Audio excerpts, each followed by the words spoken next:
Leaders Masterclass est un lieu d'échange et de partage. Notre objectif, vous aider à mieux connaître les leaders et leurs histoires. Découvrir leurs engagements et la manière dont ils les concrétisent au sein d'entreprises qu'ils ont créées ou rejointes. Quelles histoires personnelles les ont amenés à défendre certains sujets plus que d'autres? Comment ont-ils concrétisé leurs croyances dans le monde professionnel? Vous le découvrirez dans le podcast Leaders Masterclass. Bonne écoute! Entre innovation et réglementation, le débat de la session d'aujourd'hui a permis à chacun des intervenants d'affirmer leur position sur le sujet tant controversé de l'utilisation des cryptoactifs, notamment en entreprise. Si vous investissez, faites en sorte de rester très raisonnable en proportion de vos moyens financiers disponibles, car le niveau de risque restera très élevé jusqu'à ce que les réglementations ne mettent un peu d'ordre et plus de sécurité. Bon épisode!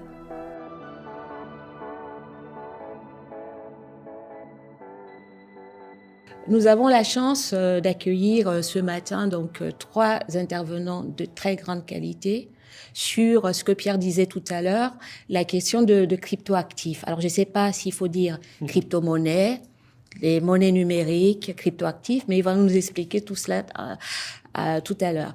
Peut-être avant de rentrer dans le vif du sujet, je vais vous demander d'abord de vous présenter pour qu'on comprenne pourquoi vous avez été invité à partager. Peut-être pour une présentation, Catherine Philippe, peut-être, je te propose peut-être de te présenter dans un premier temps. Oui, bien sûr. Donc, moi, je suis Catherine Philippe. Je suis associée chez KPMG et spécialisée sur les technologies du secteur bancaire et financier. Ça fait 25 ans que je travaille sur ce sujet et c'est donc moi qui ai créé le pôle d'expertise dédié aux technologies blockchain que Alexandre et son équipe a rejoint il y a 2 ans maintenant. Donc voilà, moi j'ai travaillé une dizaine d'années au préalable dans le domaine des logiciels bancaires et toujours travaillé toute ma carrière dans cette industrie. Et je pense que c'est toutes ces technologies, parce que pour moi c'est à la base, c'est peut-être un des sujets sur lesquels nos perspectives avec Alexandre diffèrent un peu, mais à la base c'est un sujet technologique, c'est une révolution technologique. Et comme toutes les révolutions technologiques, elle apporte beaucoup d'innovations sociales, sociétales, de modification des rapports de force. Mais c'est une révolution technologique majeure et pour moi, c'était important que chez KPMG, on ait un pôle d'expertise pour aider nos clients sur ces sujets. Avant de revenir sur le cœur de cette technologie, peut-être Alexandre, peut-être pour vous présenter très rapidement pour les gens qui ne vous connaissent pas. Oui, bonjour, merci pour l'accueil. Alors moi je suis Alexandre Stachenko, j'ai fondé une entreprise en 2015 qui s'appelait Blockchain France, puis Blockchain Partner, et qui était un cabinet de conseil spécialisé sur les sujets blockchain, crypto, actifs numériques. Donc on a accompagné surtout plutôt des grands comptes d'institutions financières. Pendant longtemps, notre premier client et client principal, c'était la Banque de France, par exemple, sur ces sujets-là. Et donc, entre 2015 et 2020-2021, on a été indépendant. On est monté jusqu'à une vingtaine de personnes qui travaillaient à plein temps sur ces sujets-là en France, un petit peu à l'international aussi, en Suisse et en Afrique de l'Ouest. Et en 2021, du coup, nous avons tous rejoint KPMG. Et donc aujourd'hui, je suis directeur blockchain et crypto de KPMG France. Donc je suis sous la houlette de Catherine. Je gère spécifiquement les enjeux crypto, à la fois pour les corporates qui ne sont pas financiers, puisqu'ils ont pas mal d'enjeux liés soit à l'innovation, au NFT, dont on parlera peut-être, mais aussi à tout ce qui est trésorerie, conservation. Soit pour les institutions financières qui vont plus avoir des questionnements stratégiques, comment je me positionne face à de nouvelles technologies, ces nouveaux enjeux. Et puis on essaye aussi évidemment de fournir, j'allais dire dans l'autre sens, des services plus traditionnels aux acteurs crypto, qui eux aussi, et puis c'est surtout le cas en ce moment, ont besoin de contrôle interne, d'audit, de comptabilité, de fiscalité, etc., qui sont des services qu'on fait chez KPMG. Et en deuxième casquette, juste pour la préciser, j'ai aussi fondé l'ADAN, qui est l'association des professionnels du secteur des cryptos en France. Et donc là, depuis 2016 à peu près, j'ai beaucoup participé à tout ce qui a été réglementation, fiscalité, etc. en France et en Europe. Donc on pourra aussi en parler évidemment s'il y a des questions. Très bien. Et enfin, Philippe Bordenave, qui représente l'une des plus grandes banques françaises. Philippe, peut-être vous présenter pour les gens qui ne vous connaissent pas. Merci pour l'accueil. Donc, je suis Philippe Bordenave, je suis délégué général de BNP Paribas.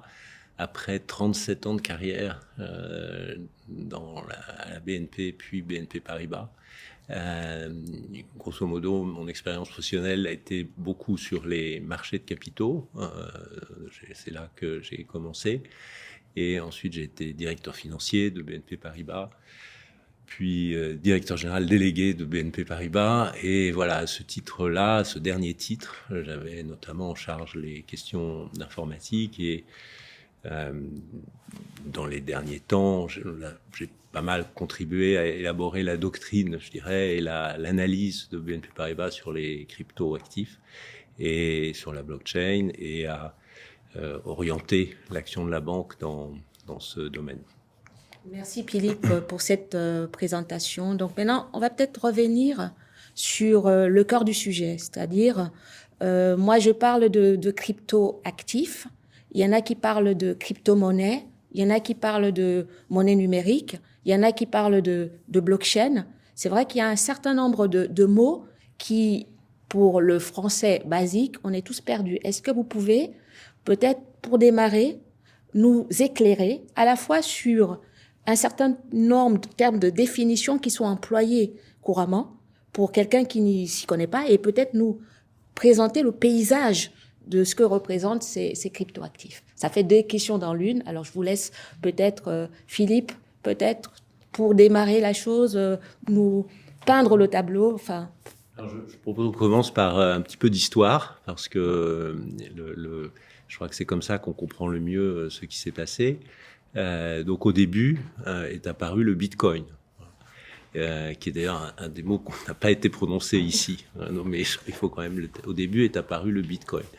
Alors, le Bitcoin, c'était créé par, je dirais, des idéologues libertaires, et dans un monde de digitalisation de l'économie, c'est-à-dire où l'informatique prenait de plus en plus d'importance, un monde où l'énergie était peu chère et où les ordinateurs étaient de plus en plus puissants. Voilà. Donc c'est ça qu'il faut bien s'imaginer, et un monde globalisé, un monde qui se globalise et dans lequel on peut opérer entre ordinateurs dans le monde entier à toute vitesse. Donc c'est ça le paysage.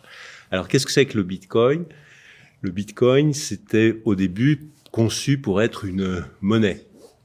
C'était conçu pour être une monnaie, et la volonté des créateurs, et ils étaient tellement idéalistes qu'ils ne se sont même pas mis en avant. On ne sait pas qui étaient les créateurs du Bitcoin. Certains disent que c'était une personne qui avait un pseudonyme. D'autres disent que ce pseudonyme cachait une équipe. On ne sait pas très bien. C'était un pseudonyme qui sonnait japonais. Et donc le Bitcoin au début était fait pour créer une monnaie qui serait indépendant de tous les pouvoirs, de toutes les banques centrales, qui serait indépendant de toutes les autorités, et donc qui pourrait s'échanger librement de façon décentralisée. Vous savez, c'est un peu la même idéologie que les réseaux sociaux au début, tous les espoirs que les réseaux sociaux ont fait naître. Et donc, on pourrait s'échanger cette monnaie. Voilà.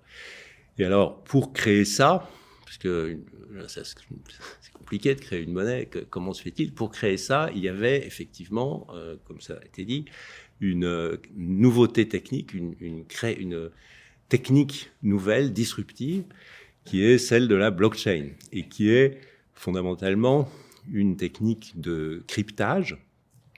Le cryptage, on sait ce que c'est maintenant, de plus en plus.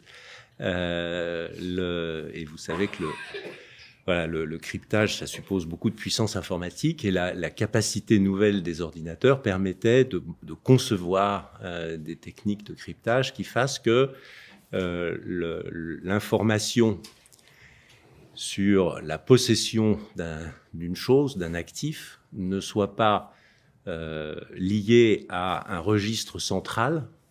En général, la possession est prouvée par un registre central. Par exemple, vous achetez une maison, il y a un cadastre, et le notaire accède au cadastre pour s'assurer à qui est la maison, qui a le droit de vous la vendre, et ensuite vous assurer que maintenant c'est vous qui êtes propriétaire, et ceci est enregistré par une autorité centrale. De même pour les monnaies, vous avez un compte en banque, mais la banque elle-même, l'argent que vous avez à la banque, il est enregistré via la banque auprès de la banque centrale dans chaque pays. Et donc, il y a une autorité dans chaque pays qui est la banque centrale et qui a le registre de qui détient la devise. Là, l'idée, c'était qu'il n'y ait pas un registre central, mais des registres partout distribués par des tas de gens bénévolement qui entretiendraient ces registres. Et la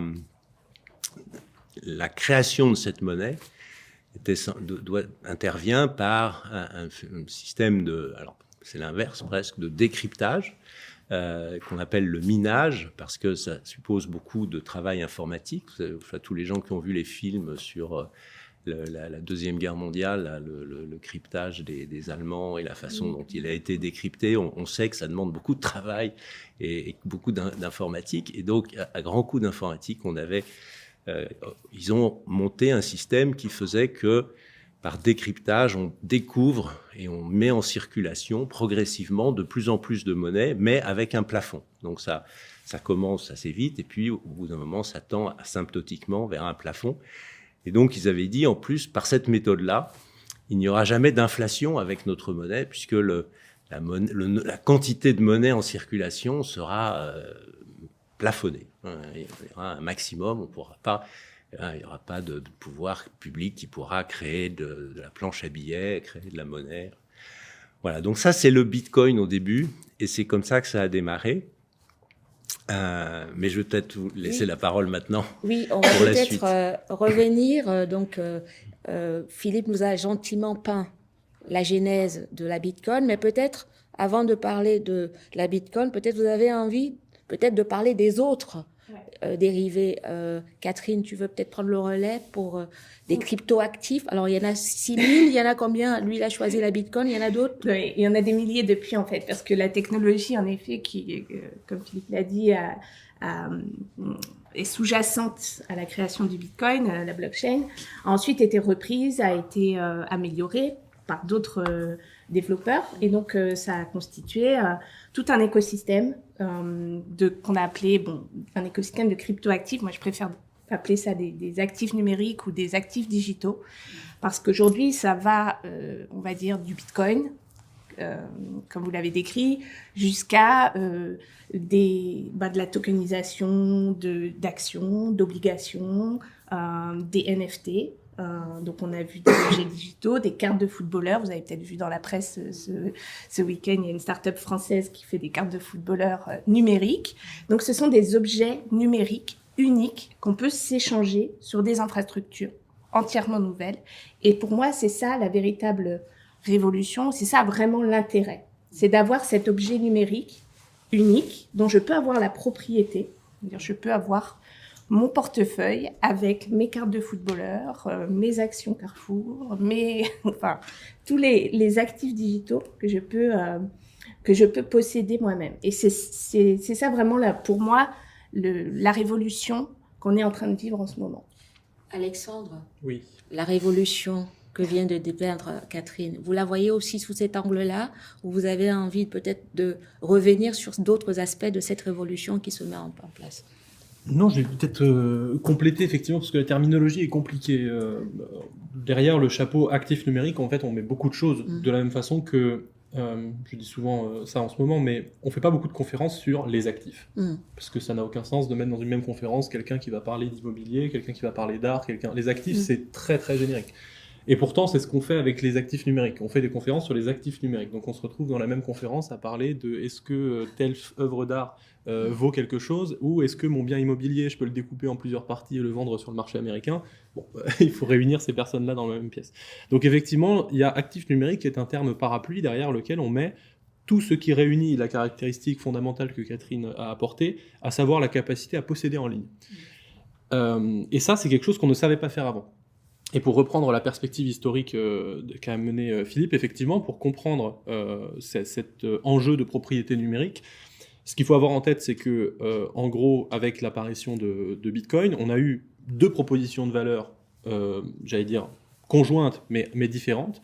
La première, elle est, entre guillemets, politique. C'est-à-dire, effectivement, c'est un projet pour dire, finalement, les monnaies fiat, sans limite, avec banque centrale, etc. Nous, on propose une alternative.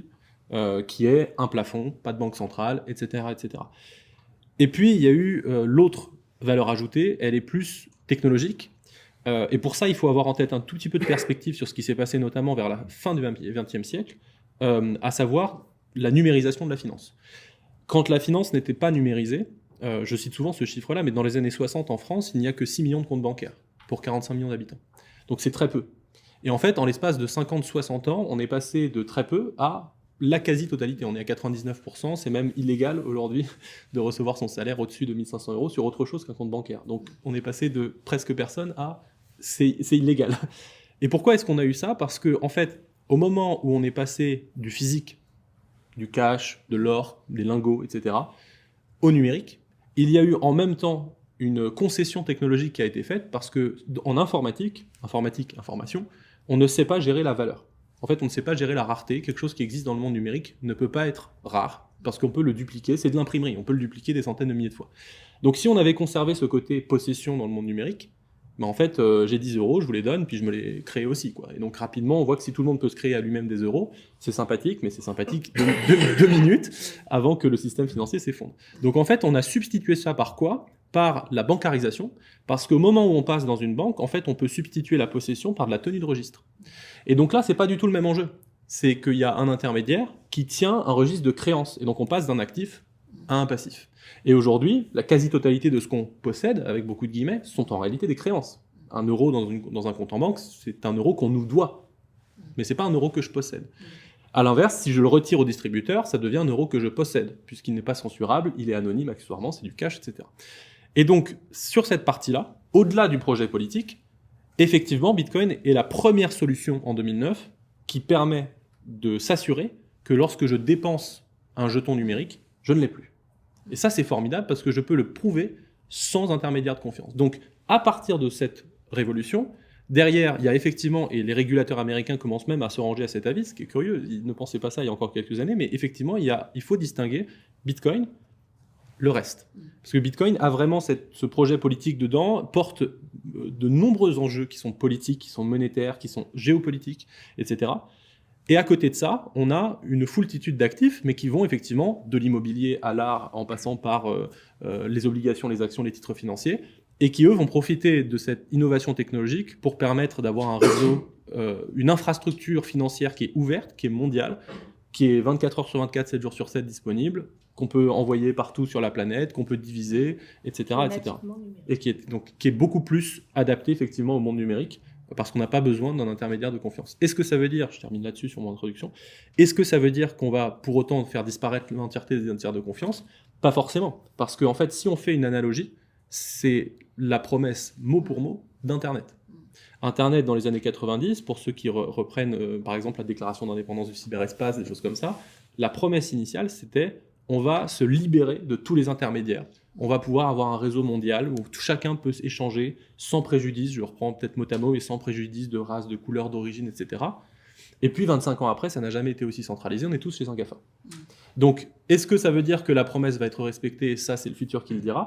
Mais en tout cas, aujourd'hui, j'ai l'alternative que je n'avais pas avant de prendre mon téléphone et d'envoyer à Kuala Lumpur en 10 secondes un actif, ce que je n'avais pas avant. Mais est-ce que je le ferais? Pas forcément, parce que ça veut dire que si je perds mon téléphone, je perds tout ce que j'ai. Donc, est-ce que j'ai envie de prendre cette responsabilité? Chacun fera son choix. En Occident, on n'a pas forcément envie de le faire parce que le système financier est relativement fiable, les monnaies sont fiables, etc. Par contre, quand on regarde l'adoption par les particuliers, par exemple de Bitcoin ou d'autres actifs, on voit que ça progresse dans des pays comme le Nigeria, le Liban, le Venezuela, etc. parce que le système financier local n'est pas fiable. On peut avoir là, le Liban, il y a quelques jours, vient de dévaluer officiellement sa monnaie de 90%, sachant que ce n'est toujours pas le taux officieux qui se pratique dans la rue. Donc c'est surtout ça les enjeux derrière les actifs numériques.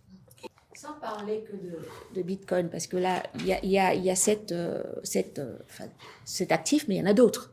Donc peut-être que Alexandre ou Catherine ont envie de réagir sur les autres actifs pour faire avancer peut-être le débat sur ces actifs numériques et le fait que certaines personnes veulent les posséder, mais surtout les entreprises. Quels enjeux pour les entreprises? Parce que ça, c'est aussi quelque chose qui me semble important, parce que on peut débattre sur la monnaie ou pas, mais les entreprises, parce qu'il y en a qui les choisissent maintenant pour, je pense à Walmart, je pense à McDo, qui envisagent d'utiliser les cryptoactifs. Donc, si ces entreprises pensent que c'est intéressant, peut-être qu'il y a quelque chose à dire. Je ne sais pas qui de vous deux va réagir là-dessus. Oui, on n'a pas besoin de traverser l'Atlantique. Hein. On a aussi en France nos grandes entreprises qui s'intéressent à ce sujet.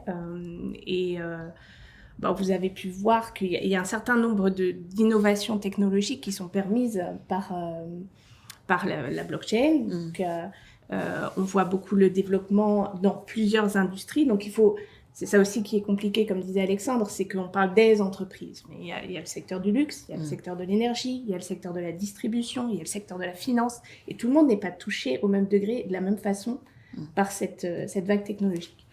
Si on prend l'exemple du sujet des NFT, par exemple, aujourd'hui, c'est très intéressant pour certains acteurs du luxe de regarder, d'explorer les possibilités autour de ces NFT. Donc, c'est des jetons digitaux uniques, notamment dans l'authentification d'un certain nombre d'objets de marques pour lesquels il y a énormément de contrefaçons. Donc, c'est un vrai sujet dans l'industrie du luxe. Et on va aller regarder et explorer donc, ces nouveaux objets digitaux qui sont potentiellement des certificats d'authenticité. Et pour ça, il va falloir accéder à l'infrastructure. Et l'infrastructure nécessite l'utilisation d'actifs numériques. À partir de là, la direction financière de ces groupes-là se dit, les actifs numériques, ça veut dire aller sur une plateforme d'échange, ça veut dire mettre de l'euro pour récupérer des actifs numériques. Moi, je veux que ça soit dans mon périmètre d'occupation. Et on se retrouve à donc faire de l'éducation autour de ces sujets-là dans les grands groupes pour expliquer comment est-ce que ça sert, comment est-ce qu'on met un périmètre de gestion des risques autour de tout ça, avec quels acteurs il faut travailler, parce qu'aujourd'hui c'est encadré, il y a un cadre réglementaire, et comment est-ce qu'on peut mettre en place tout ce qu'on met en place au sein d'une direction financière, des habilitations, des niveaux de validation, un périmètre de sécurité informatique autour de tout ça pour faire en sorte que ce soit sécurisé.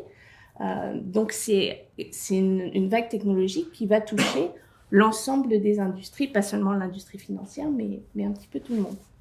Alexandre, pour poursuivre, peut-être pour nous apporter peut-être un paysage, poursuivre l'explication concernant, parce que nous on voit toujours côté finance.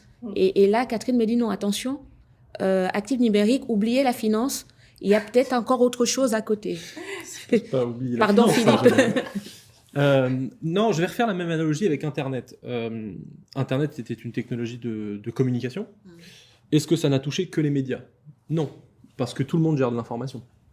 Et donc, même des entreprises qui n'étaient pas des entreprises de médias se sont retrouvées d'abord dans un premier temps à, d'une certaine façon, refuser la technologie en disant « c'est pas si innovant que ça ». On va faire Internet, mais en interne, on va faire plein d'intranets, ça va être formidable. Et puis au bout d'un moment, ils ont fini par se rendre compte que non, il y avait Internet, puis en fait, il fallait s'adapter. Il fallait faire des applications mobiles, il fallait faire des sites web, il fallait réinventer le lien qu'on pouvait avoir avec son client. Et donc, même si on est une entreprise retail, Internet nous a forcés à changer et à nous adapter. Les actifs numériques, c'est pareil. On n'est pas tous une entreprise financière, mais on gère tous de la valeur. Donc, effectivement, même dans une entreprise de luxe, même dans une entreprise retail, dans une entreprise de l'énergie, à la fin des fins, il y a une direction financière, il y a une trésorerie, il y a une comptabilité, on gère de la valeur, on la représente, on a des clients et des fournisseurs qu'il faut payer, dont il faut recevoir des paiements. Et donc, nous, quand je disais en introduction, effectivement, dans les clients qu'on accompagne, on a une partie d'institutions financières, mais qui, eux, se posent plutôt des questions stratégiques. Comment je me positionne, que font mes concurrents, est-ce qu'il y a un nouveau marché, comment je l'adresse, est-ce que je dois réinventer ce que je fais en interne, à la fois d'un point de vue technologique et technique, mais aussi tout simplement, parfois simplement, nouvelle offre. On parlait des actifs numériques. Aujourd'hui, sociologiquement parlant, par exemple, donc en France, il y a 8% des Français qui détiennent des actifs numériques, ce qui est plus que les Français qui détiennent des actions, en propre, en tout cas, donc c'est important. Qui sont ces gens ? Il se trouve que 1 sur 2, ils ont moins de 35 ans, qu'on peut les adresser parce qu'ils ressemblent à des gens qui sont plutôt clients des néobanques, etc. Donc, on peut faire une étude de marché là-dessus. Mais quand on a un corporate qui n'est pas financier, on va se retrouver avec les problématiques que mentionnait Catherine, c'est-à-dire, je suis une entreprise du luxe, le luxe, la rareté, ça parle évidemment, donc c'est parmi les premières à s'y intéresser, et donc on va essayer de créer des nouveaux liens avec ses clients de fidélité, de club premium d'une certaine façon, avec des actifs numériques rares, de la même façon qu'on a des actifs physiques rares, qui sont un peu la proposition de valeur du luxe. Mais la conséquence de ça, c'est que pour une trésorerie d'un corporate, un actif numérique, ça se crée et il faut le payer en actif numérique. Si on veut faire un NFT, il faut le payer, il faut comme on l'appelle, le minter, donc le miner d'une certaine façon, en Ether, si on le fait sur Ethereum, ça veut dire qu'il faut acheter de l'Ether. Comment je fais, où est-ce que je le mets, dans ma compta ça va où, comment je le fiscalise, est-ce qu'il y a une plus-value, et puis surtout à moyen terme, ce que moins de gens, je pense, ont vu à l'heure actuelle, c'est qu'il y a une tendance de fond qui est peut-être beaucoup plus importante, qui est, comme je le disais, liée à la propriété. Le boulot d'un directeur financier aujourd'hui, je caricature, mais c'est pour montrer mon point, c'est aujourd'hui avant tout de gérer une relation bancaire. C'est-à-dire que quand on gère la trésorerie d'une entreprise et qu'on veut faire un virement, qu'on veut faire un mandat de prélèvement, qu'on veut faire X, Y, Z, en fait, on interagit avec son banquier et le banquier gère, comme je le disais, la tenue de registre, la tenue de compte, et après, il opère des mouvements en consensus avec l'industrie bancaire. Avec ces technologies-là, en fait, ce qu'on est en train de faire, c'est qu'on est en train de déplacer le boulot du directeur financier qui devient de la relation bancaire à de la gestion de coffre-fort. Parce qu'une fois qu'on a mis dans ces corporates la capacité à gérer des actifs numériques, ce corporate-là, il peut faire une transaction tout seul. Il peut payer un client à l'autre bout de la planète en 20 secondes, le dimanche soir à 23h, avec un actif numérique, sans passer par un intermédiaire de confiance. Est-ce que ça veut dire un géritaire qu'il va le faire? Pas forcément. Il y en a qui disent non, j'ai pas envie de gérer ça, je veux m'appuyer sur un tiers de confiance. Mais nous, ce qu'on constate, c'est qu'il y a vraiment des corporates qui passent dans cette dynamique de reprendre la possession de leurs actifs numériques. Je vais vous interrompre un instant. Alexandre, est-ce que vous pouvez décaler votre téléphone du micro parce que ça fait des petites interférences? Je vais carrément l'enlever, je vais le mettre par terre. Voilà. Pierre voulait intervenir parce que pendant qu'Alexandre échangeait, Pierre discutait. Il y a 4 grands cabinets d'audit internationaux. Est-ce que vous avez une position cohérente entre vous 4 sur l'évaluation de ces actifs dans l'entreprise? Évaluation, on entend quoi en termes de risque, de valorisation, de... Tout. Je veux acheter ou vendre une entreprise dont l'essentiel est en cryptoactifs. L'essentiel de la valeur, de la capitalisation, de tout ce que vous voulez est en cryptoactifs. Est-ce que vous avez une évaluation commune? Au sens un standard international Oui. sur lequel je ne pense pas. Non, ce sont des sujets qui sont très nouveaux. Donc, alors comment je fais quand j'ai en France 2 cabinets d'audit? Il faut discuter avec... En fait, ça dépend. Quand on parle... on a plusieurs types d'activités. Nous, dans les activités qu'on fait, on en a certaines qui consistent en du conseil. Donc, comme je le disais, on accompagne des entreprises, des financiers, etc. Maintenant, on a aussi une partie, effectivement, audit, commissariat aux comptes, expertise comptable, avocat. Et là, en France, par exemple, pour prendre le sujet, moi, j'ai fait partie du groupe de travail de l'autorité des normes comptables sur le sujet. On a des normes comptables en France.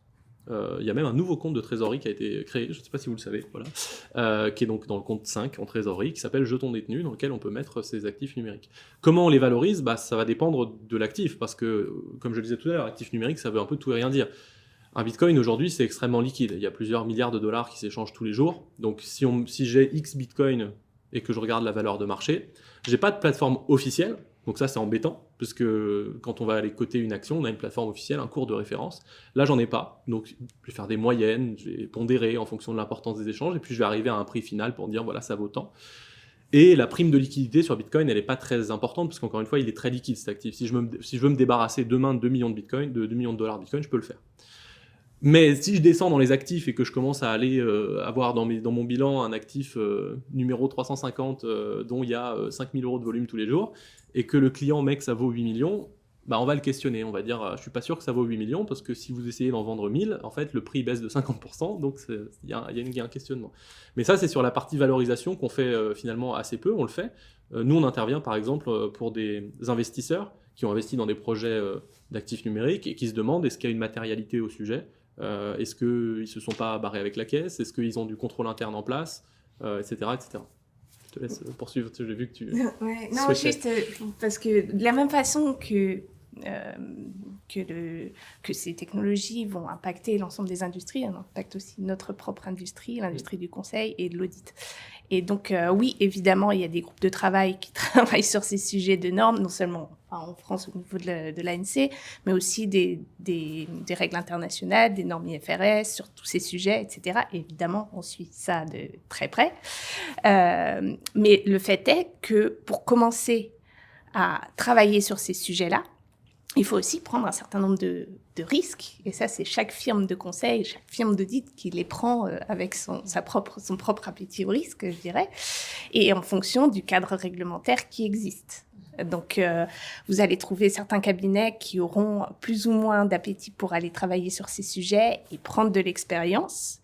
Parce qu'aujourd'hui, pour pouvoir être en capacité d'auditer ces technologies, il faut avoir pour clients un certain nombre de startups qui les utilisent au quotidien, qui ont dans leur bilan un montant significatif d'actifs numériques.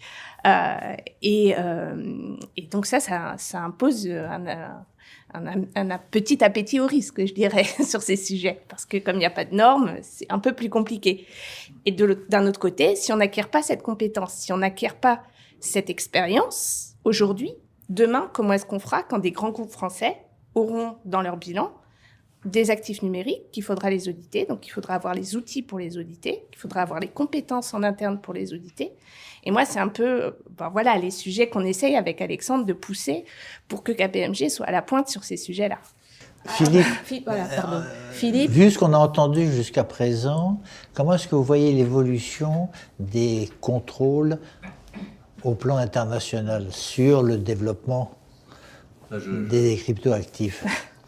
Je ne sais pas trop. Ce que je voudrais dire, c'est que je suis tout à fait d'accord avec ce qui vient d'être dit. C'est-à-dire que finalement, l'avenir de la blockchain, c'est de servir à représenter des vrais actifs. Donc, des œuvres d'art, on a parlé de produits de luxe, des vrais actifs. Parce que là, à ce moment-là, vous voyez qu'on sera tout à fait à l'opposé de la blockchain. C'est-à-dire que derrière, il y aura quelque chose. Donc, derrière la technologie blockchain, il y aura, en l'occurrence, vraiment des actifs. Donc, quand vous posséderez un objet de cette façon-là, vous posséderez quelque chose. Et si j'ai beaucoup parlé de blockchain au début, c'est d'abord pour des raisons historiques, c'est quand même, il faut rendre hommage à c'est comme ça que c'est arrivé. Mais c'est aussi parce que aujourd'hui, il faut bien être conscient que cette partie qui est la plus prometteuse représente presque rien des cryptoactifs d'aujourd'hui. Probablement les crypto-devises, la blockchain et ce qui a été bâti du même genre, parce qu'effectivement, il y a eu plusieurs concurrents qui sont apparus. Quand quelque chose a du succès, il y a toujours des concurrents qui apparaissent, c'est très bien. On a parlé de l'Ethereum, etc. Ces crypto-devises qui ne reposent sur rien représentent, je dirais aujourd'hui peut-être 80, 90%, 95% des crypto-actifs. Et donc, et le grand public et les jeunes, les 8% de gens qui achètent, ils achètent des crypto-devises. Et pas des sacs à main Louis Vuitton enchâssés dans une blockchain, pas du tout.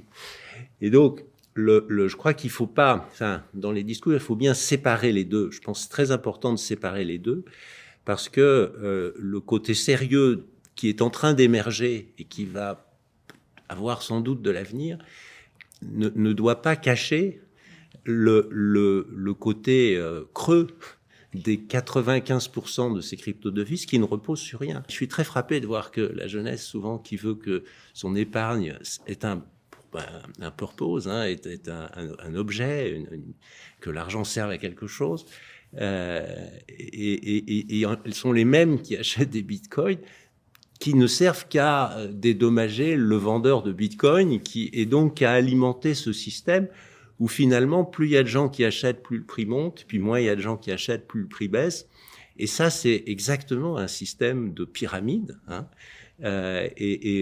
fait, toutes ces crypto-devises, ce qui ne repose sur rien, c'est le principe de la pyramide, c'est que vous vendez quelque chose qui en fait n'est rien, et tant que vous abusez des gens en suffisamment grand nombre pour qu'il y ait plus d'acheteurs que de vendeurs, le prix monte. Et du coup, ça intéresse de nouvelles personnes qui disent si ça monte, c'est peut-être vecteur d'investissement intéressant.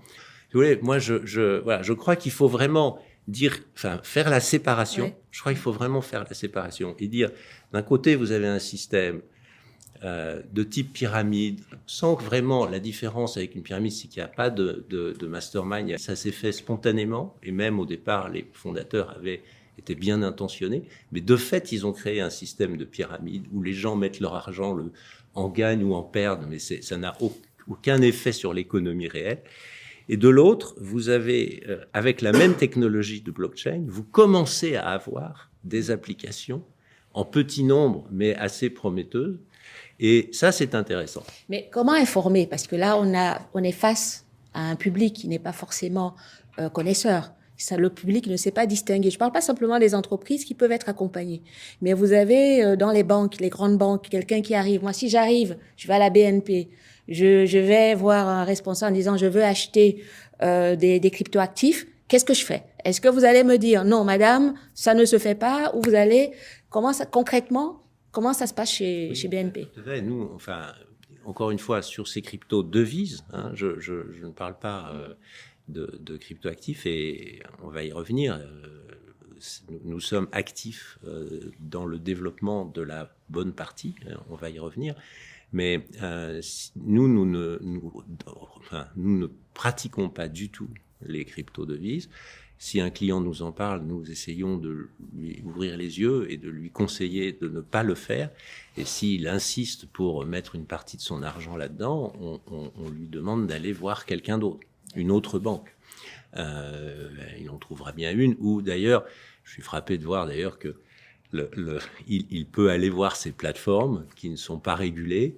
Et il peut, aujourd'hui, avec relativement peu de contraintes, acheter ce genre d'actifs, alors que la même personne, si elle veut acheter une action et d'une entreprise qui crée des emplois, qui crée de la valeur, qui sert à quelque chose dans l'économie, alors là, il y a énormément de précautions qui sont prises parce que la réglementation impose qu'on s'assure que son appétit au risque est suffisant pour supporter les variations de valeur de la bourse.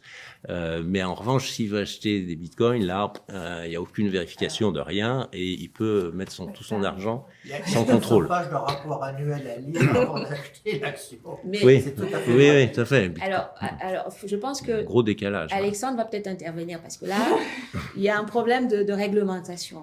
Mardi 24 janvier, il y a eu un amendement qui est passé justement pour à la fois repousser l'agrément, puisqu'il avait, je pense, dans les tuyaux, l'idée de réglementer de l'enregistrement, le passage de l'enregistrement à l'agrément des entreprises qui souhaitaient justement vendre ce genre de cryptoactifs. Est-ce que peut-être tu veux revenir là-dessus? Oui, peut-être un peu de perspective, parce que enregistrement, agrément, etc.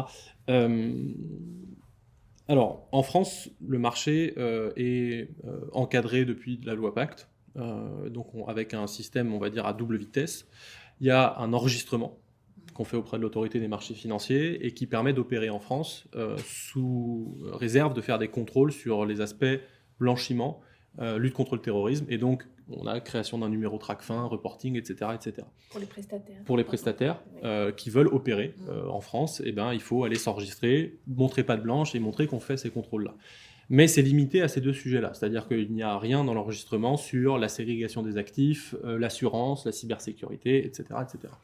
Pour tous ces seconds aspects, il y a l'agrément, qui est le deuxième niveau de réglementation. En France, aujourd'hui, il y a à peu près une soixantaine d'entreprises qui sont enregistrées, et il y en a 0 qui sont agrémentées. Donc parce que même, j'allais dire, quand on le dit comme ça, on peut tout de suite se dire, en gros, les acteurs sont de mauvaise foi, ils n'ont pas envie. Pas toujours. Typiquement, aujourd'hui, pour l'agrément, il faut une assurance responsabilité civile professionnelle. Aucun assureur ne propose d'assurance responsabilité civile professionnelle. Donc même si je le souhaitais, je ne pourrais pas obtenir cet agrément.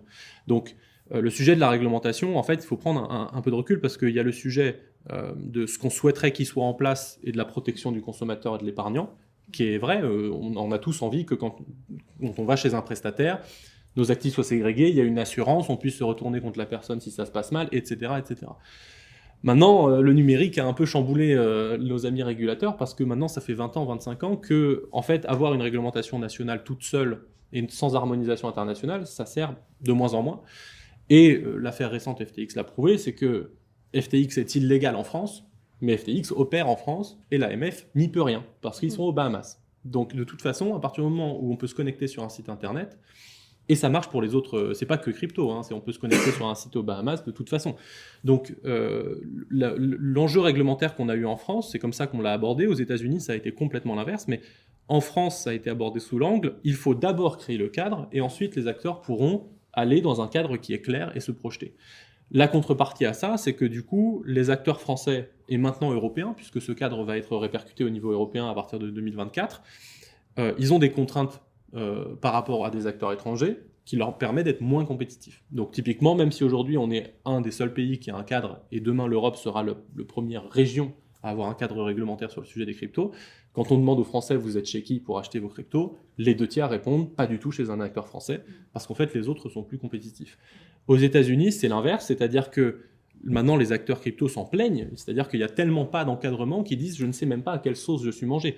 Je parlais de Bitcoin tout à l'heure, ce qui est très intéressant, c'est qu'aux États-Unis, vous avez 2 organes de réglementation différents, qui sont la CFTC et la SEC. La CFTC, elle gère les commodities, les matières premières, et la SEC gère les securities, donc les titres financiers.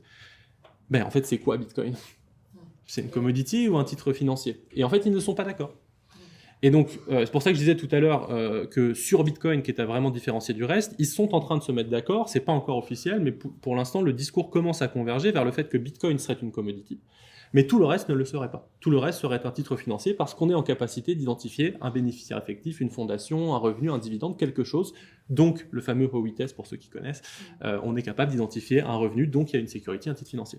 Mais donc, aux États-Unis, ils ont eu 10 ans, 15 ans d'innovation sans trop de contraintes, la seule contrainte étant la bonne pratique de marché. Et donc, les acteurs qui voulaient être sérieux, ils trouvaient d'autres alternatives.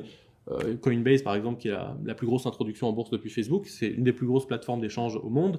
De mémoire, c'est 108 millions de clients, donc c'est plus que n'importe quelle banque retail aux États-Unis, donc c'est quand même pas négligeable. Coinbase, ils ont fait une introduction en bourse, mais c'est une alternative entre guillemets pour se faire réguler, c'est-à-dire qu'en faisant le processus d'introduction en bourse, ils montrent pas de blanche d'une certaine façon, leurs chiffres sont publics, sont vérifiés. Kraken, qui est une autre plateforme concurrence, ils ont décidé d'obtenir une licence bancaire dans un État américain. Donc ils ont chacun fait leur petite sauce pour essayer de prouver qu'ils n'étaient pas des fraudeurs. Mais ça leur a permis de devenir majeurs. Et donc maintenant en France, la plupart des gens sont chez Coinbase, Kraken, Binance, etc., qui ne sont pas des acteurs français. Et on a ce débat de régulation qui au niveau européen va être implémenté, mais qui maintenant va devenir un sujet politique d'harmonisation internationale. Et économiquement parlant, c'est un peu dommage parce qu'effectivement, on a eu une approche européenne qui, au moyen terme, va nous conduire très probablement à être surtout un marché de consommation. En fait, on va être le terrain de jeu des filiales américaines des groupes majeurs qui sont les nouveaux GAFA d'une certaine façon. Mais Philippe a raison lorsqu'il parle de mise en garde, parce Oui, que bien sûr. la fraude, elle est là. Bien sûr. L'affaire, là, tu as évoqué très rapidement FTX. Oui. Peut-être pour les gens qui connaissent pas, peut-être il faut expliquer ce que c'est, parce que Philippe a abordé le sujet sans aller jusqu'au bout, mais c'est peut-être ça aussi qui interroge, qui fait Oui. peur. Mais alors, j'ai un préambule, il y a de la fraude partout. Ici, il s'agit de quelqu'un qui a utilisé les actifs de ses clients pour s'acheter de l'immobilier aux Bahamas. Bon, il aurait pu vendre des chaussures, des chapeaux, des vêtements, que ça reste une fraude, et c'est déjà illégal. Je veux dire, il n'y a même pas besoin de réglementation supplémentaire pour dire que c'est illégal. Et d'ailleurs, il est en train d'être en procès alors qu'il n'y a pas de loi supplémentaire. Donc c'est pas une question de régulation supplémentaire, c'est déjà illégal. Et donc cette affaire FTX, c'est quoi ? FTX, c'est une plateforme d'échange, donc c'est un endroit où on venait acheter et vendre des actifs numériques. Et pour acheter et vendre, il fallait envoyer de l'argent, des euros, des dollars, sur le compte bancaire de la plateforme, qui après faisait un carnet d'ordre et s'échangeait les actifs. Sauf que, c'est ce que je viens de dire, cette plateforme était aux Bahamas, sans régulation, et avait mélangé complètement les actifs des clients avec ses propres actifs, et a fait des paris financiers complètement délirants, avec des effets de levier dans tous les sens, etc., ce qui se passe effectivement mal quand le marché fait moins 75%. Et donc, ils ont essayé de masquer leur fraude en ayant déjà une firme sœur qui faisait de l'investissement et qui en fait essayait de renflouer la caisse de manière un peu artificielle en créant des jetons ex nihilo qui ne valaient pas grand-chose. Et au bout d'un moment, en fait, le poteau rose a fini par être découvert et les gens ont fait un bank run, tout simplement. Donc, ils ont voulu retirer leurs actifs d'FTX, sauf que FTX n'avait pas l'argent. Donc, au bout d'un moment, ils ont arrêté les retraits. Et donc, les gens ne pouvaient plus retirer. Donc là, le procès qui se lance, on parle d'un des plus gros procès des 20-25 dernières années en termes de fraude, parce qu'il s'agit d'une fraude à plusieurs milliards. Et donc, effectivement, ça a été particulièrement retentissant parce que la quantité d'argent impliquée est très importante. Donc, dès qu'il s'agit d'argent, il y a le risque de fraude. Et des fraudes autour de l'argent, que ce soit autour de banques ou autour de véhicules d'investissement. Il y a toujours eu des fraudes autour de l'argent. Et c'est pour ça qu'avec le temps, il s'est bâti un corps de régulation, mais aussi de supervision. Chaque geste d'une bourse ou d'une banque est surveillé, contrôlé, recontrôlé. Il y a à la fois des règles à respecter qui sont très grandes. Il y a des exigences de réserve, donc de capital, pour pouvoir combler les pertes et que les clients n'en supportent pas les conséquences, qui sont colossales. Il y a des superviseurs, des inspecteurs externes qui s'abattent sur vous dans tous les coins. Enfin, et donc, il y a tout un mécanisme. Et ces crypto-devises sont parties en dehors de ce circuit, puisque c'était ni des banques, ni des bourses. Hein. Et du coup, elles ont pu faire des tas de choses. Ça a contribué à leur attractivité, parce qu'elles ont pu inventer, proposer des solutions, faire des tas de choses nouvelles que les banques et les bourses n'auraient pas eu même le droit de faire, ou alors elles n'auraient eu le droit de le faire qu'après l'avoir testé pendant des dizaines d'années auprès des superviseurs et avoir reçu des dizaines de tampons. Et en même temps, ça a aussi contribué à attirer les fraudeurs, puisque là, il y avait un champ qui, pour une fois, n'était pas contrôlé, n'est pas surveillé. Et donc, il y a un taux je dirais, d'utilisation frauduleuse de ces outils qui est quand même, je crois, un peu supérieur à ce qui se passe dans l'ensemble de l'économie. Toutes les rançons, des rançongiciels, là, toute la cybersécurité fonctionne à base de ce type de devise.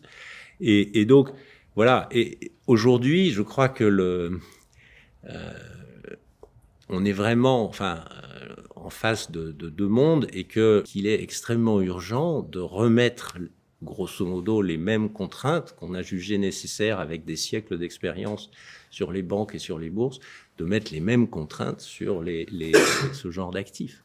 Ça ne peut pas se faire au niveau d'un État, ça va être au niveau niveau d'un État international. seulement, bien sûr. C'est là aussi où la position du régulateur, elle n'est pas forcément évidente, parce que ce qu'on voit, c'est qu'au niveau de la BCE, on voit de plus en plus d'inquiétudes autour de ces sujets de risques technologiques.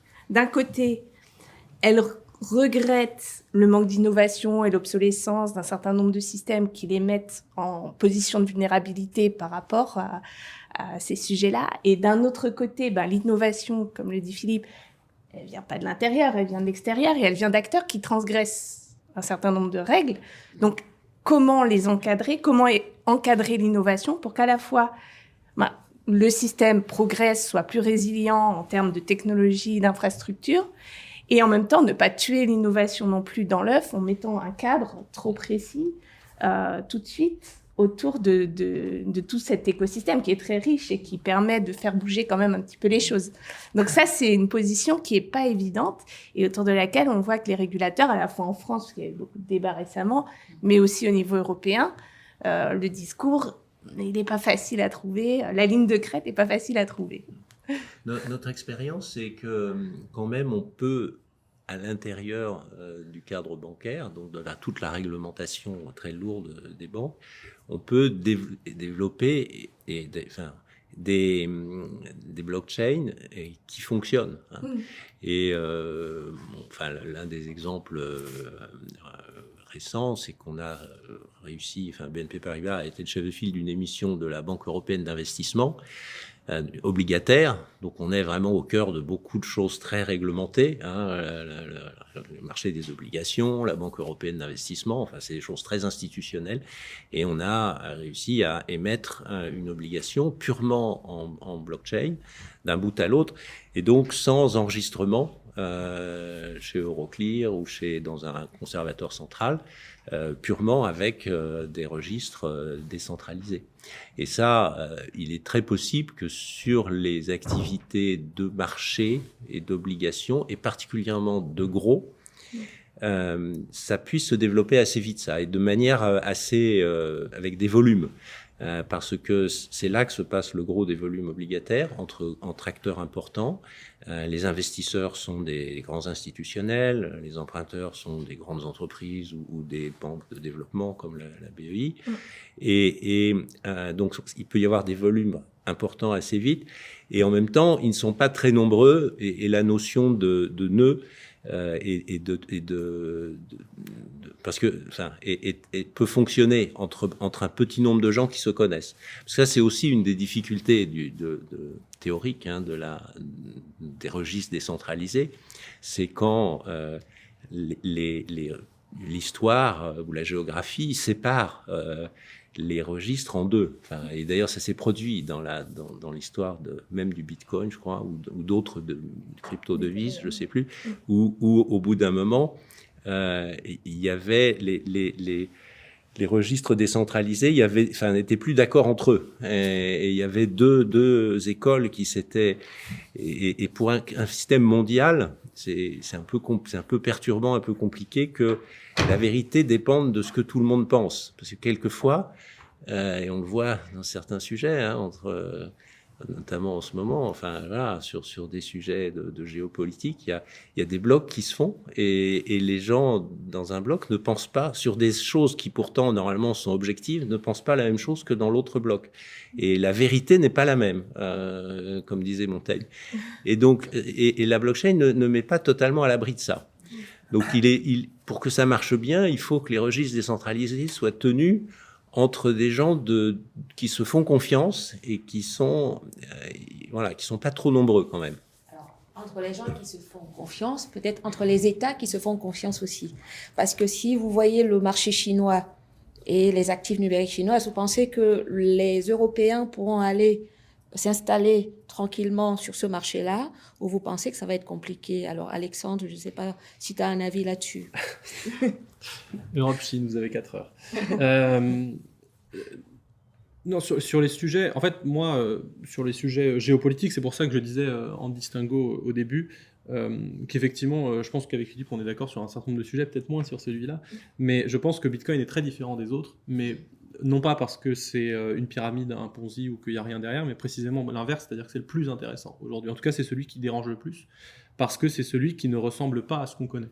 Et d'un point de vue géopolitique, parce que c'est de ça qu'on parle ici, effectivement, de quoi parle-t-on? On parle d'un sujet qui, au départ, n'a rien à voir avec Bitcoin. C'est-à-dire que le sujet, typiquement, des relations géopolitiques et monétaires, il date pas d'hier, il y a toujours eu ce genre de querelle sans attendre les innovations numériques, mais il s'inscrit dans un cadre historique qu'il faut bien avoir en tête, qui est celui du post-Bretton Woods et du post-faillite américaine, c'est-à-dire en 71, il n'y a plus rien derrière le dollar. Maintenant, le dollar, c'est faites-nous confiance et on verra comment ça se passe.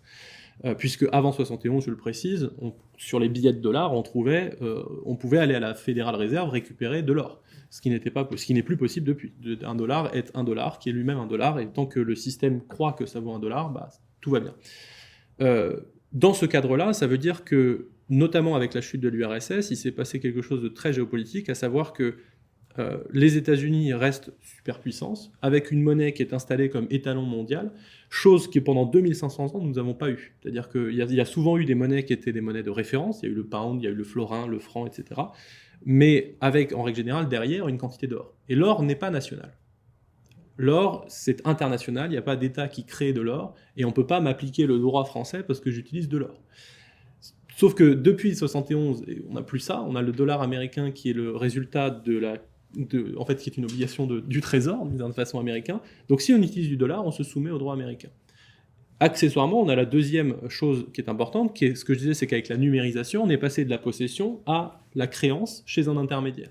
Et donc on l'a eu récemment, plusieurs pays s'inquiètent du fait que les États-Unis, unilatéralement, peuvent dire les réserves de telle banque ou de telle banque centrale, en fait non, maintenant on les bloque parce qu'on en a le pouvoir en fait tout simplement. Donc des pays s'interrogent. Et souvent, c'est les pays, ça va plutôt être les pays émergents, ça va être la Russie, ça va être la Chine, ça va être le Brésil, ça va être l'Afrique du Sud, etc. On a vu que l'Argentine et le Brésil souhaitent faire peut-être éventuellement une monnaie commune. On a vu que la Russie, le Brésil, la Chine, l'Afrique du Sud avaient éventuellement évoqué également l'idée d'une monnaie commune. Que l'Arabie Saoudite commence à parler de contrats libellés en yuan pour son pétrole, alors même que le dollar est fondé là-dessus depuis une cinquantaine d'années, sur le fait qu'il y ait une demande de base en dollars, parce qu'on est obligé de payer son pétrole en dollars. Donc ça, c'est un conflit géopolitique. Pourquoi Bitcoin joue un rôle là-dedans, ou pourrait jouer un rôle là-dedans? Parce que précisément, ce qu'on constate, c'est que mettre d'accord la Chine, la Russie, l'Inde et le Brésil sur un projet de monnaie commune, ça prend un certain temps. Ces économies sont assez divergentes, elles n'ont pas les mêmes intérêts, elles doivent se mettre autour de la table pour créer un objet commun. Est-ce que ça va marcher? J'en doute. Mais par contre, ce que propose Bitcoin, est-ce que ça va marcher? Ça, c'est une autre question, mais ce que propose Bitcoin, c'est une alternative non nationale. Vous n'avez pas besoin de vous mettre d'accord sur un projet, une infrastructure, un machin, un bidule. Ça existe. Personne ne le contrôle, ce qui est bien et pas bien. C'est un peu comme toutes les choses de liberté, on a la responsabilité qui va en face. Et donc c'est pour ça que l'an dernier, on a commencé à avoir des sujets autour des crypto-monnaies et de la géopolitique. Que ce soit les levées de fonds de l'Ukraine qui a levé 100 millions de dollars avec les crypto-monnaies, que ce soit l'Iran, la Turquie, etc., qui ont commencé à annoncer autoriser Bitcoin pour les importations et les exportations, et qui est un sujet, moi je pense aussi européen, puisque si on regarde les 15-20 dernières années, et BNP évidemment est concerné par ça, bah, c'est toutes les amendes qui ont été infligées par les États-Unis pour cause d'utilisation du dollar, tout simplement. Vous utilisez le dollar, bah, vous êtes soumis à notre droit, donc vous payez des amendes. Et ça, d'un point de vue géopolitique, évidemment, on n'a pas besoin d'être l'Iran, la Turquie ou la Chine pour constater qu'il y a un enjeu monétaire. Est-ce qu'il sera résolu par le Bitcoin? Je ne sais pas, je ne pense pas, j'en sais rien.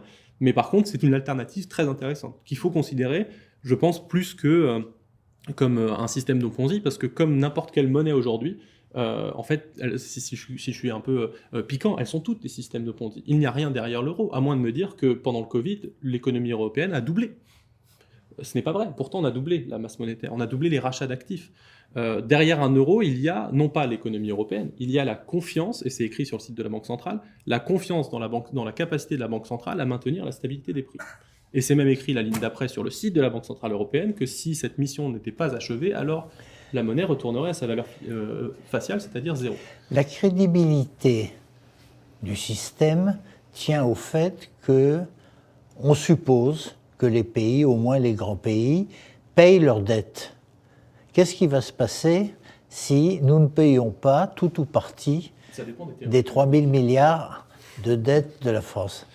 Ça dépend des théories économiques, parce qu'en théorie, typiquement, la Banque centrale ne peut pas faire faillite. Donc, selon certains, elle pourrait tout simplement reprendre toutes les dettes, les annuler, et il n'y a pas de faillite. Donc, par contre, là où je rejoins, c'est qu'effectivement, de la même façon, c'est pareil pour Bitcoin, pour l'euro, pour le dollar, tout ça, ce sont des illusions collectives. Et c'est pas un drame, dans la mesure où c'est vous qui l'avez dit en introduction, d'un point de vue monétaire, on est passé du coquillage au petit caillou, à l'osselet, au métal précieux, etc., au billet qui représente quelque chose dans un coffre. Finalement, aujourd'hui, l'aboutissement de tout ça, c'est au billet qui ne représente que lui-même. Tout ça, ce sont des illusions collectives. La raison pour laquelle l'or a été choisi de manière quasi universelle, quasi simultanément à plein d'endroits de la planète, c'est que c'est inoxydable. Donc en fait, ça transporte très bien la valeur dans le temps. C'est fongible, c'est divisible, c'est transportable, et donc c'est très bien pour représenter de la valeur et le transporter dans le temps. Mais on constate que si on se met tous d'accord dans la salle pour dire que ceci est une monnaie, si on arrive à en créer un certain nombre et à représenter toutes les choses avec des unités de valeur suffisamment divisibles, ça peut devenir une monnaie. On n'y arrivera pas avec un micro comme ça, mais avec des coquillages on peut le faire, avec des cailloux on peut le faire, etc. etc. Donc le système aujourd'hui, effectivement, est basé sur la confiance dans la capacité de la Banque centrale à maintenir la stabilité des prix. Et cette capacité, aujourd'hui, elle est remise en cause par certains. Est-ce que c'est à raison ou pas? Ça, c'est pas à moi de le dire. Mais par contre, c'est quand même ça le sous-jacent, et c'est la Banque centrale qui le dit, hein, c'est pas moi. Là, c'est pour le coup... Derrière la Banque centrale, il y a l'économie du pays. Il y a la confiance dans l'économie. Et voilà, je trouve que c'est un peu réducteur de dire que ça ne repose que sur une illusion collective. C'est une illusion collective qui est justifiée par une économie qui fonctionne et qui crée de la richesse tous les ans. Et c'est ça le ressort des devises aujourd'hui. Ultimement, c'est vrai qu'il n'y a plus l'or dans les coffres, mais il y a les économies qui fonctionnent et qui sont organisées, et la Banque centrale est un élément de cette organisation. Et tout ça n'existe pas avec le Bitcoin. Mais en dehors de cette Bitcoin, est-ce qu'il y a d'autres monnaies, actifs qui vous semblent intéressantes à retenir? Parce que là, on a dit qu'il y en avait 6000 à peu près, mais sur les 6000, combien d'entre elles vous semblent intéressantes? Alors, je ne dis pas qu'il faut aller acheter, je ne veux pas vous engager, attention, mais je veux juste comprendre. Philippe me regarde, non, je fais très attention, mais là, pour les gens qui n'y connaissent rien, parce que Bitcoin, on entend parler que de ça, mais il n'y a pas autre chose. Mais Bitcoin, c'est 50% de la capitalisation totale. Donc on n'entend parler que de ça, c'est aussi justifié par l'importance que ça a dans le tout. C'est-à-dire qu'il y en a 10 000, 15 000, mais la moitié, c'est juste Bitcoin. D'accord. Quand on sort du top 10, on a déjà fait 95% de la valorisation. Donc c'est pour ça que je précisais le côté chapeau actif numérique. C'est comme si on disait, dans les actifs, qu'est-ce qu'il y a d'intéressant? Je ne sais pas, je ne vais pas faire l'analyse de l'entièreté de la planète pour vous dire qu'à tel endroit du cadastre est intéressant parce que... Ouais, en fait, on se retrouve à faire une analyse qu'on ne peut pas faire là, ici. Globalement, si on essaie de faire une typologie, comme je le disais, il y a Bitcoin qui est vraiment très différent du reste. Encore une fois, même les régulateurs américains arrivent en ce moment à cette conclusion. Ensuite, on a ce qu'on appelle les infrastructures, les blockchains dites programmables, dans lesquelles, en gros, Ethereum est très loin devant. Est-ce que ça veut dire qu'il a gagné? Pas forcément, mais en termes de valeur bloquée, en termes d'utilisateurs, de développeurs, de nombre d'applications, c'est très très loin devant. Et ensuite, c'est des actifs normaux, mais qu'on va juste représenter. Sur Ethereum, on peut créer un jeton immobilier ou un jeton obligataire. Et en fait, ça dépend de la qualité du sous-jacent. Là, pour le coup, ça ne dépend pas de la technologie. Voilà, je crois que la séparation n'est pas à faire tellement entre... Avant de faire une séparation entre tel ou tel crypto-actif, il faut déjà faire la grosse séparation entre les crypto-actifs en question et la technologie sous-jacente, comme ça a été dit au début. La blockchain, c'est une technologie. C'est une nouvelle technologie et c'est une technologie prometteuse. Donc, le concept de vérifier la possession par une information qui circule en temps réel entre un certain nombre de gens qui sont ce qu'on appelle les nœuds dans le jargon et qui, eux, tiennent les registres décentralisés et que c'est à tout moment toujours le même registre décentralisé partout. Ça, c'est intéressant et c'est tout nouveau. Et on est en train d'explorer les usages. Donc, mais c'est pas grand public. C'est les 5 derniers pourcents. Donc, c'est pas grand public. Et donc, il faut bien faire la distinction entre ça, qui est intéressant, qui est du travail en cours, des expériences, des bêta-tests, etc. Et puis, ce dont tout le monde a toujours parlé, qui étaient les devises, et d'abord le Bitcoin, puisqu'il représente l'essentiel, comme on l'a dit, et puis les autres qui ressemblent, qui sont quelque chose de tout à fait différent, il se trouve que ça a été la première application de la blockchain. Moi, je recommande vivement de se tenir à l'écart. Voilà. En revanche, la technologie, elle est intéressante et ça vaut la peine d'y travailler. Philippe, comment est-ce qu'on peut encourager, accélérer justement cette utilisation intéressante de la technologie? L'innovation en lui laissant, Tout ce monde-là attend des idées d'innovation. Oui. C'est très technique et je ne sais pas s'il y a une solution simple. Je ne sais pas si vous avez des opinions là-dessus. Qu'est-ce que les pouvoirs publics pourraient faire pour encourager la blockchain? Je ne sais pas. Une opinion un peu divergente, forcément. Mais... Peut-être, Catherine, peut-être. Ouais. Alors, d'abord, moi, je pense que c'est très rare. Contrairement à ce que vous disiez tout à l'heure, moi je pense que c'est très rare que l'innovation, elle vienne d'un cadre encadré, réglementé. Et c'est pourquoi? Parce que pour innover, il faut transgresser un peu des règles. Et c'est la raison pour laquelle nous, pour créer notre pôle d'experts, on fait appel à des gens qui viennent de l'extérieur, qui ont créé cette expertise, pas au sein d'un univers réglementé comme KPMG, où on a déjà des règles de risk management pas aussi fortes que les vôtres, mais voilà, quand même très importante et très surveillée, supervisée également. Donc ça, c'est un point qu'il faut vraiment, je pense, avoir en tête. Et après, c'est aussi une question un peu d'ouverture. C'est vrai, on parle beaucoup d'inclusion dans les cercles divers et variés, mais je pense qu'il y a aussi des gros gaps générationnels. Et qu'il y a une question qu'aujourd'hui, les gens, et je ne me mets pas du tout dans des gens qui sont nés avec Internet, moi je ne suis pas née avec Internet, ont une façon de voir les choses, ont une façon de voir le digital.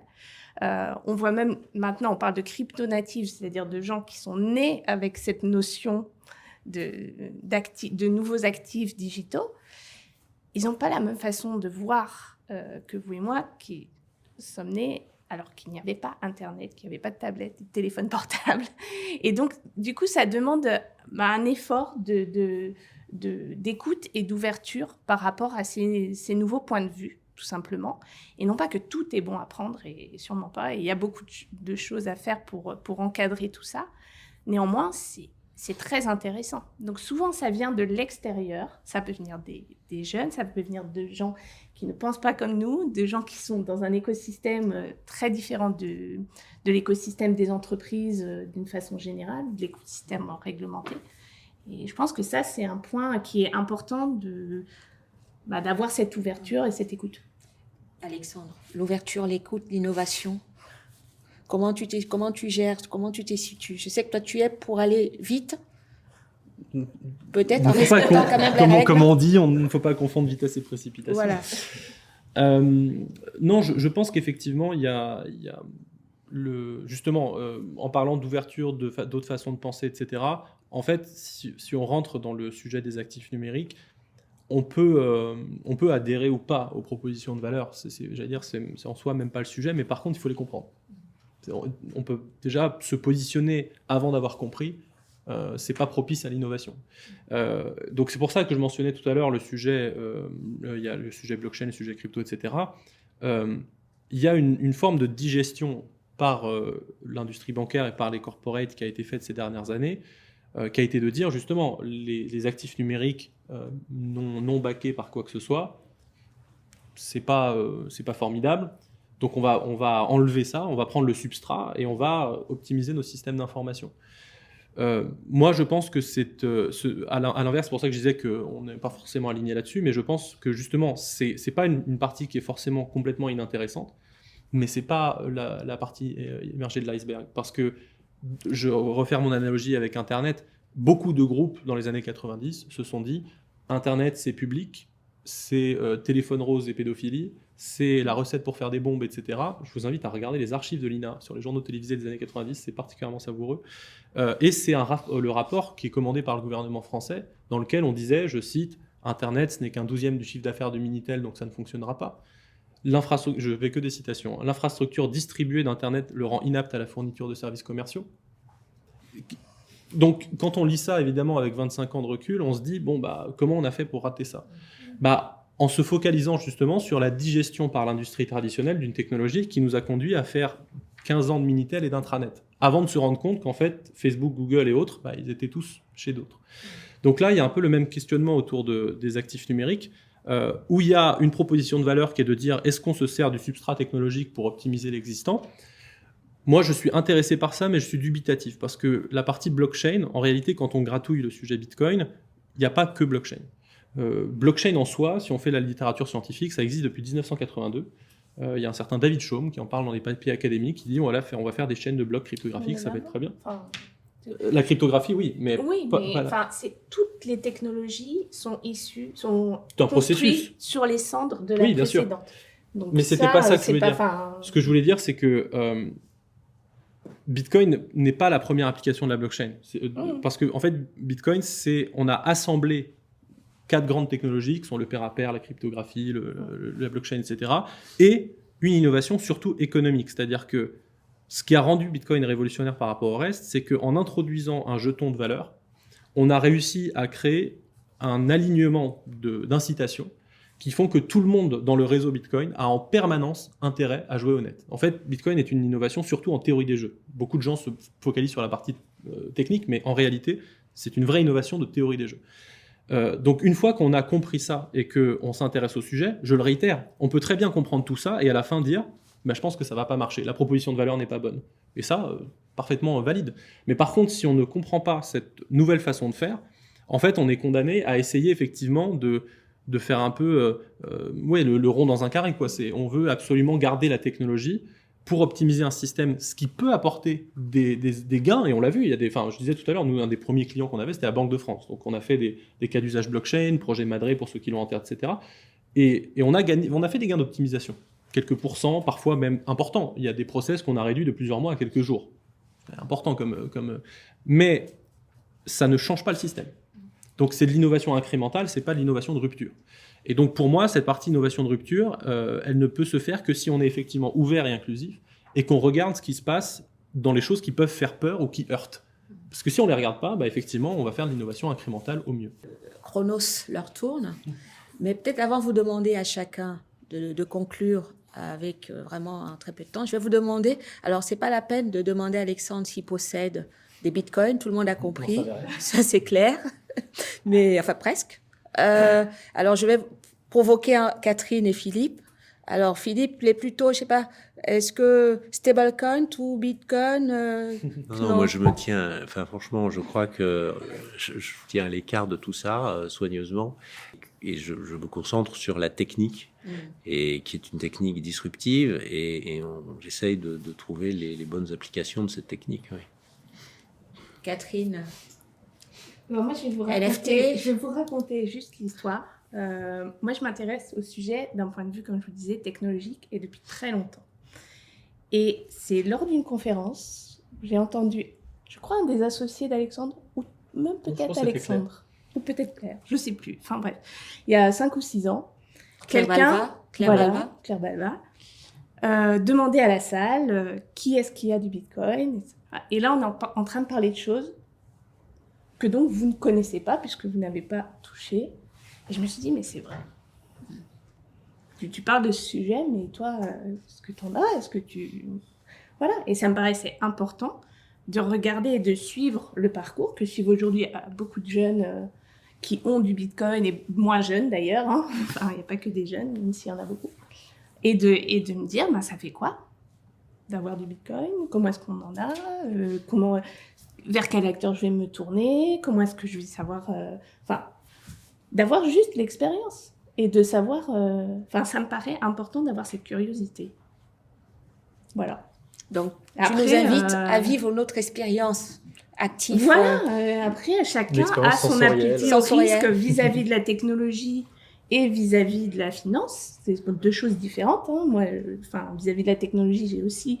un certain nombre de limites que je me pose, et vis-à-vis de la finance également, j'essaye d'avoir un peu de bon sens et de perspective. Donc, chacun a le sien, et je pense qu'il faut faire confiance aux gens, mais de chacun faire son expérience par rapport au sujet. Après, ce sont évidemment des actifs alternatifs extrêmement risqués,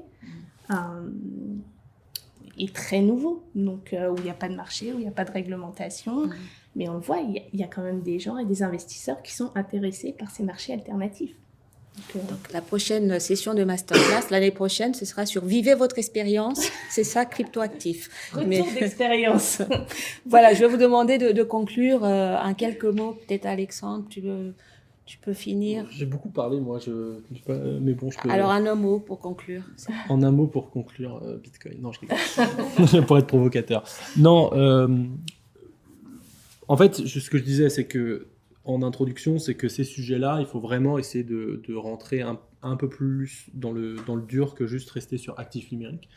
Parce que actif numérique, ça veut rien dire. Ça veut tout et rien dire. C'est la tokenisation, l'immobilier, la technologie, le bitcoin, les stablecoins. C'est tellement de choses différentes que si on souhaite voir à quoi ça sert et pourquoi est-ce que les gens s'y intéressent, etc., on est obligé de creuser. Et comme message principal en tout cas, moi je retiendrai qu'effectivement, il y a 3 grands niveaux qu'il faut retenir, que Bitcoin est très singulier, que effectivement c'est peut-être celui qui génère le plus de débats, c'est celui qui est le plus important d'un point de vue de la valorisation, d'un point de vue de l'intérêt, etc., de la décentralisation. Faites-vous une opinion, en fait, tout simplement.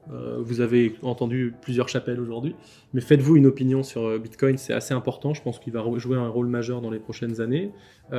Derrière, il y a ce qu'on appelle les blockchains programmables. Là, je pense qu'il faut avoir plus un intérêt technologique, si jamais on veut s'y intéresser.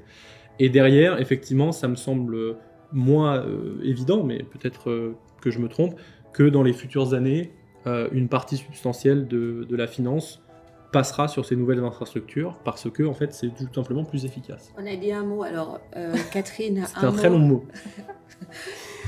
Non, moi je pense que chacun prend son temps pour digérer ce sujet à son rythme, sur son secteur, sur ses sujets propres, et donc c'est important qu'il y ait ce débat. Donc merci de nous avoir conviés. Et en même temps, ça permet à chacun de faire un petit peu avancer sa perspective sur les choses, de regarder le sujet sous différents angles, pour garder, ça c'est important, de regarder les opinions de chacun. Merci Catherine et Philippe, en un mot. En un mot, encore une fois, je crois la technique sous-jacente est en effet très intéressante et je pense qu'elle sera amenée à gagner en importance. Elle est compliquée, donc effectivement, c'est un sujet scientifique compliqué et c'est bien. Enfin, c'est vrai qu'il faut avoir un minimum de bagage pour comprendre comment ça marche est essentiel.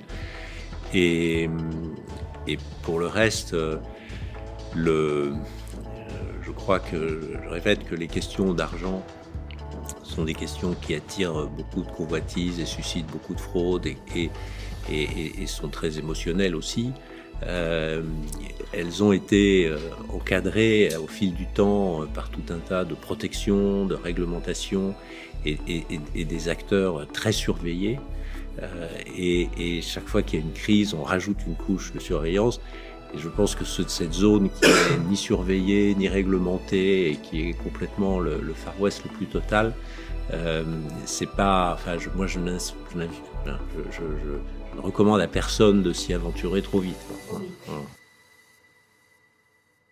Si vous aussi vous souhaitez participer aux échanges entrepris dans le cadre des Leaders Masterclass, retrouvez toutes les informations sur www.leadersmasterclass.fr. À très vite.